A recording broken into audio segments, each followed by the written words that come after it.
আমরা মাঝে মধ্যে আমাদের জুনিয়রদেরকে আমার উপরের বসের কাছে কোনো কিছু দাবি দেওয়া নিয়ে পাঠাই, কোনো কিছু চাইতে পাঠাই, কোনো কিছু বলার জন্য পাঠাই।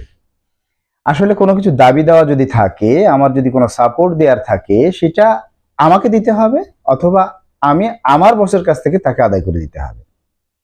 আমি যদি আমার জুনিয়রকে আমার বসের কাছে পাঠাই, তাহলে মাঝখানে আমার অবস্থানটার কোনো গুরুত্ব বহন করে না।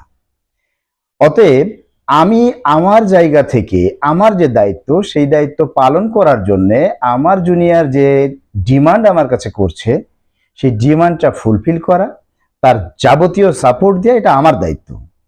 এই সাপোর্টের জন্য আমি আবার আমার বসের কাছে তাকে ফরওয়ার্ড করে দেয়া, এটি আমার ব্যর্থতারই শামিল।